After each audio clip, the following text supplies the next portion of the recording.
Hello, कैसे हैं आप सब मेरा बच्चा। कहां थे लास्ट हमने पढ़ा physics in relation to society और physics in relation to technology. आज है मेरा बेटा next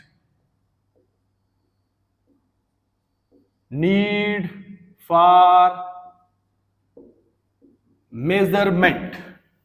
need for measurement. Okay, अगर आप 11वीं का सिलेबस उठाएंगे तो यहां से है, एनसीईआरटी में तो सारी चीजें हैं। लिखिए नीड फॉर मेजरमेंट। क्लियर? तो सुनिए, हम फिजिक्स के अंदर बहुत सारी क्वांटिटीज को पढ़ते हैं,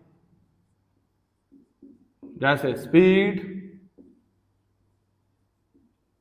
momentum,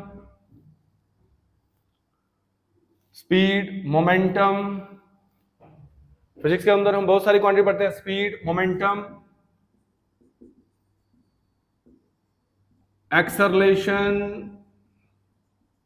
force and pressure etcetera. और भी बहुत सारे नाम लिख सकते हैं आप, मैंने यहां 5 के लिखे हैं। हम एग्जाम्पल में 3 को ही एक्सप्लेन करेंगे और फिर बताएंगे हमें जरूरत क्या है। ठीक है, नीड फॉर मेजरमेंट। हम फिजिक्स के अंदर बहुत सारी फिजिकल क्वांटिटीज को पढ़ते हैं। अगर हमें इन क्वांटिटीज को क्लियरली अंडरस्टैंड करना है तो हमें डिफरेंट क्वांटिटीज को क्या करना पड़ेगा? निकालना पड़ेगा। क्या करना पड़ेगा?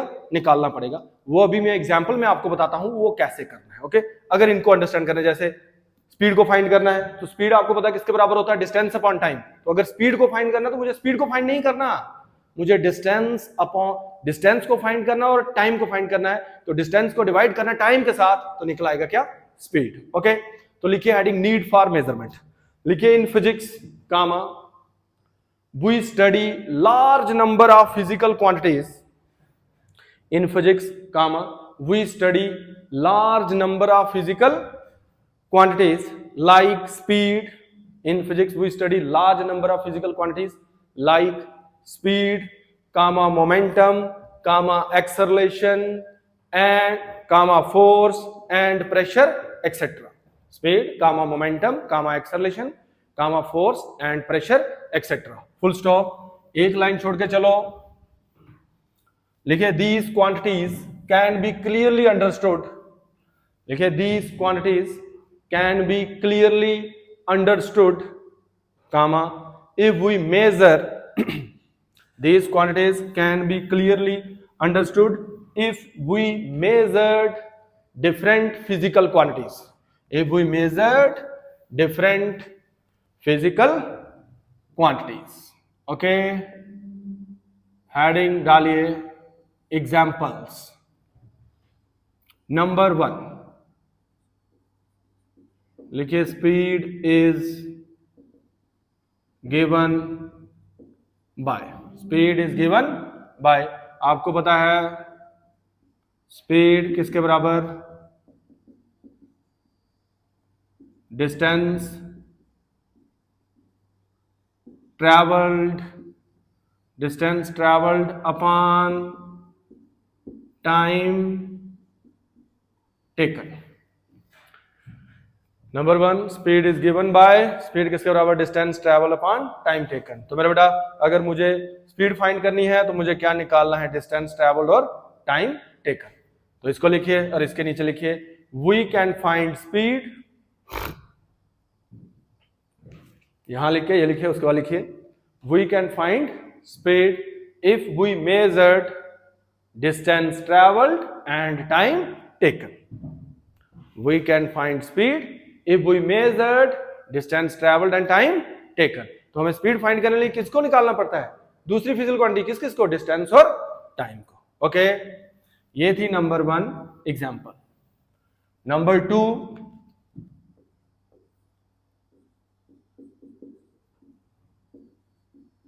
लिखिए एक्सेलरेशन इज गिवन बाय। तो मेरा बेटा एक्सेलरेशन किसके बराबर होती?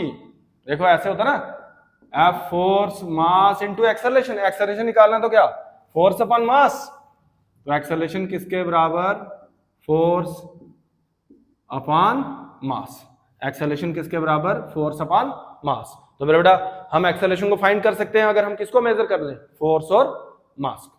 तो लिखिए number 2 example, acceleration is given by, ये लिखिए we can find acceleration, we can find acceleration if we measured, we can find acceleration if we measured force and mass. We can find acceleration if we measured force and mass. Okay. Number 3,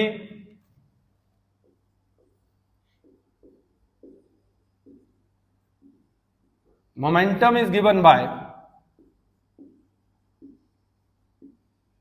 momentum, ऐसे थोड़ा दूर लग रहा है यार, है ना, थोड़ा पास लिख लेते हैं। Momentum is given bye, momentum होता है मेरा बेटा मास इनटू वेलोसिटी। मोमेंटम क्या होता है, मास इनटू वेलोसिटी। तो मेरे बच्चा अब आप समझ गए होंगे, we can find momentum, we can find momentum if we measured, we can find momentum if we measured mass and velocity. We can find momentum if we measured mass and velocity. We can find momentum if we measured mass and velocity. Okay, in 3 example के basis पर कहेंगे कि हमें जरूरत है किसकी, measurement की। लिखिए हेंस गामा। आप और भी लिख सकते हैं, प्रेशर किसके बराबर, फोर्स अपॉन एरिया, ठीक है, फोर्स किसके बराबर, मास इनटू एक्सेलरेशन, लिख सकते हैं, लेकिन हम 3 ही लेंगे, ठीक है। अगर आपको 2 नंबर का आता है 3 नंबर पेपर में, तो आप आसानी के साथ लिख सकें। लिखिए hence comma there is a need for measurement, hence comma there is a need for measurement. Clear. Unit सिर्फ डेफिनेशन है, खाली यूनिट की डेफिनेशन। यूनिट क्या होता है, देखिए unit, it is a mean to express a physical quantity. Unit क्या है, जिसमें फिजिकल क्वांटिटी को क्या किया जाता है, एक्सप्रेस। अगर आपको पता है केजी दिया है तो आपको 1 मिनट पता चलेगा किसका है, मास का। मीटर दिया है 1 मिनट पता चलेगा किसका है, लेंथ का। सेकंड दिया तो आपको एकदम से पता चलेगा किसका है, टाइम का। तो लिखिए यूनिट की definition, it is a mean to express a physical quantity, it is a mean to express a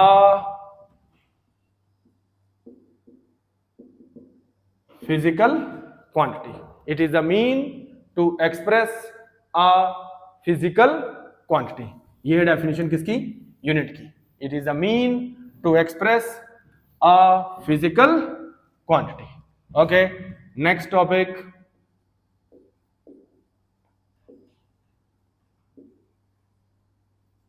Fundamental units. क्या भाई, फंडामेंटल यूनिट्स। क्लियर। तो मेरा बेटा यूनिट्स, यूनिट किसके, mass comma length and time. मेरा बेटा मास का unit, the units of mass comma length and time, इनको बोलते हैं क्या, फंडामेंटल यूनिट। मास का क्या आ जाएगा, किलोग्राम केजी। लेंथ का क्या आ जाएगा, मीटर, स्पेलिंग ये है METRE, वो METER दूसरा मीटर रीडिंग वाला, M एंड सेकंड क्या S, ये है क्या, फंडामेंटल यूनिट। इसका मतलब केजी, मीटर और सेकंड क्या है, फंडामेंटल यूनिट। ओके। और मैकेनिक्स के अंदर,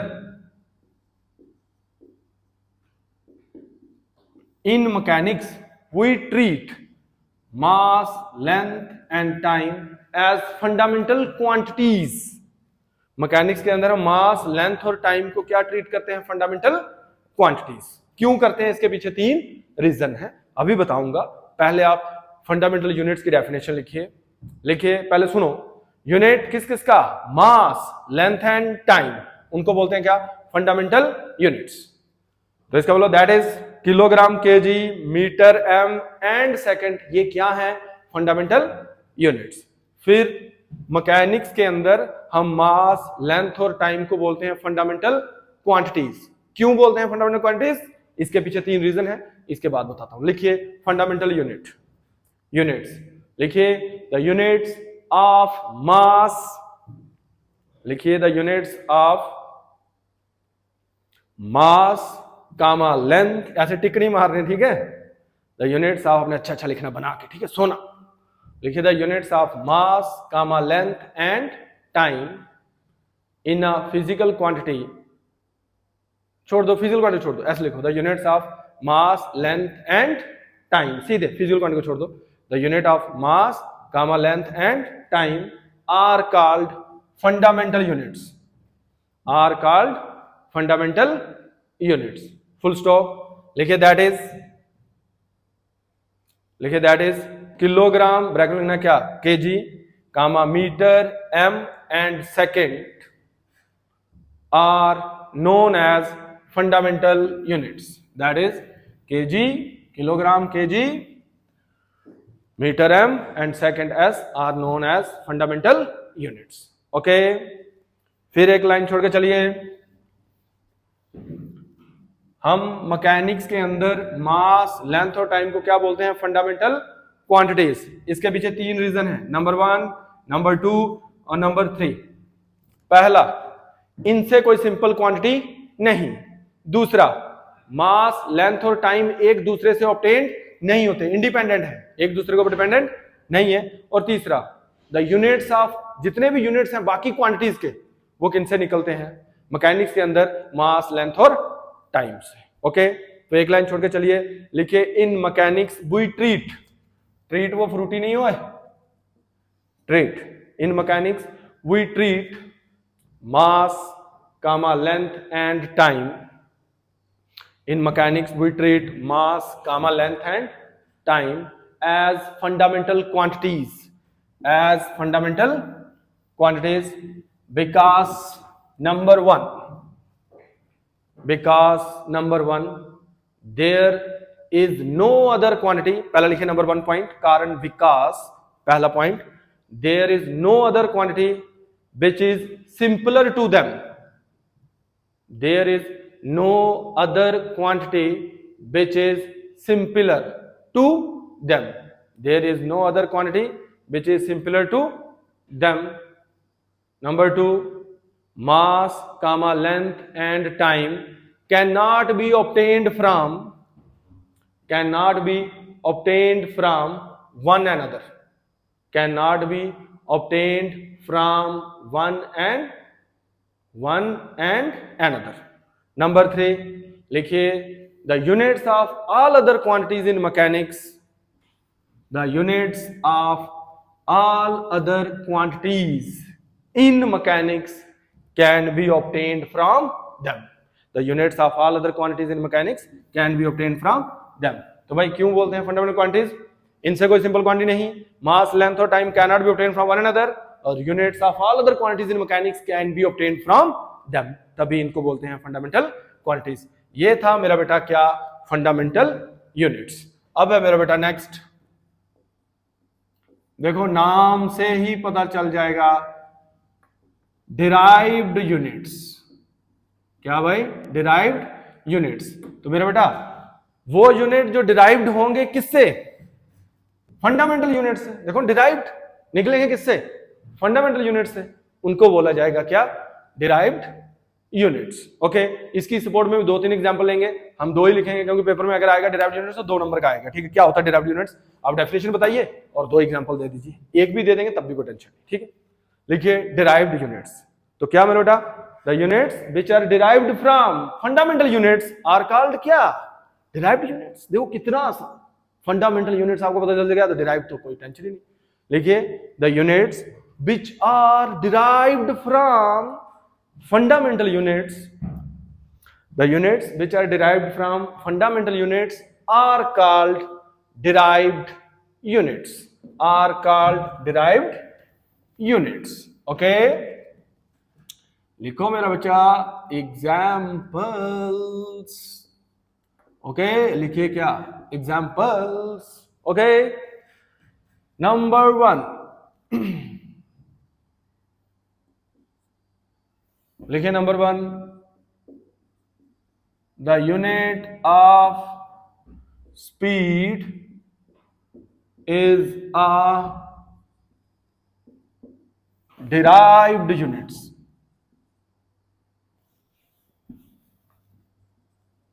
ओ यार क्या हो रहा है?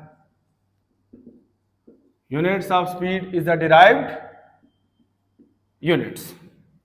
ठीक है, नंबर 1 एग्जांपल क्या है? Unit of speed is the derived units. तो हमें पता है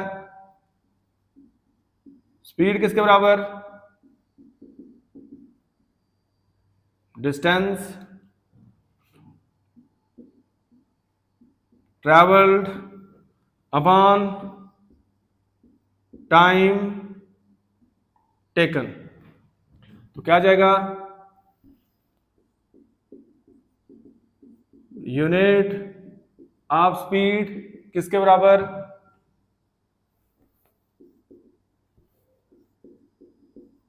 unit of distance travelled upon unit of time taken. Clear? तो हमने बताया unit of speed is a derived unit. हमें पता है स्पीड किसके बराबर? Distance travel upon time taken. Unit of speed किसके बराबर? Unit of distance travel upon time taken. लिखा? इसको लिखना है, इसके बाद मैं ऊपर आ रहा हूं बेटा, ये लिख लिया। आपको पता वीडियो पॉज करके लिख सकते हैं। तो क्या आ जाएगा? द यूनिट ऑफ स्पीड किसके बराबर? यूनिट ऑफ डिस्टेंस ट्रेवल क्या है? डिस्टेंस है, क्या आ जाएगा? मीटर। टाइम का क्या आ जाएगा? सेकंड। इसको आर, मीटर पर सेकंड। मीटर किसका होता है? लेंथ का। सेकंड किसका होता है? टाइम का। इसका मतलब इसमें फंडामेंटल क्वांटिटीज कौन कौन सी यूज हो रही है? लेंथ और टाइम। कौन कौन सी? लेंथ और टाइम। इसलिए जो यूनिट की स्पीड है उसको बोला जाएगा क्या? Derived units. क्लियर? पहले लिखा इसको, सुनिए। यूनिट ऑफ स्पीड किसके बराबर है? मीटर पर सेकंड। मीटर किसका है? लेंथ का। और सेकंड किसका है? टाइम का। लेंथ और टाइम क्या है? Fundamental units. लेंथ और टाइम क्या है? Fundamental units. उन्हीं के ये यूनिट आए, इसलिए इनको बोला जाएगा क्या? Derived units. लिखिए 10 द यूनिट ऑफ स्पीड, इसको लिखने वाले लिखिए इसके नीचे 10 comma the unit of speed is expressed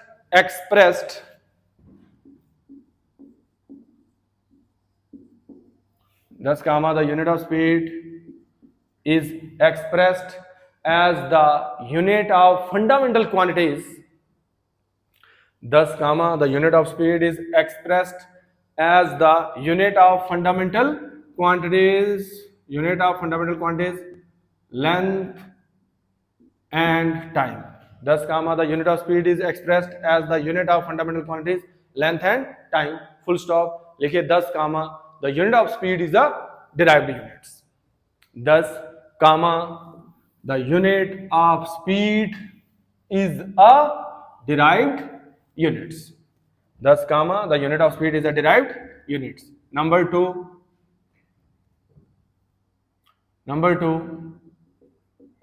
unit of force is a derived units.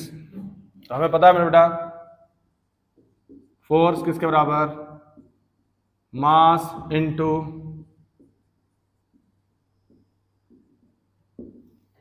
Force किसके बराबर? Mass into acceleration. तो यूनिट ऑफ फोर्स क्या आ जाएगा? मास का केजी, एक्सेलरेशन का क्या? मीटर पर सेकंड स्क्वायर। यही आ जाएगा। तो केजी किसका है?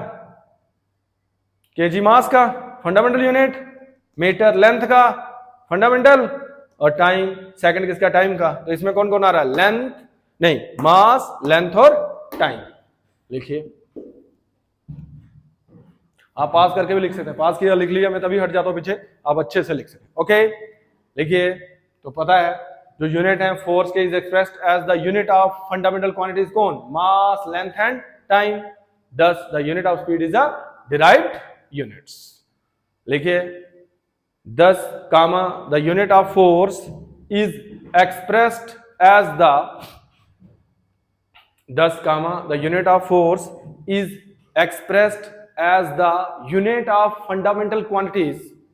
10 comma the unit of force is expressed as the unit of fundamental quantities. कौन कौन?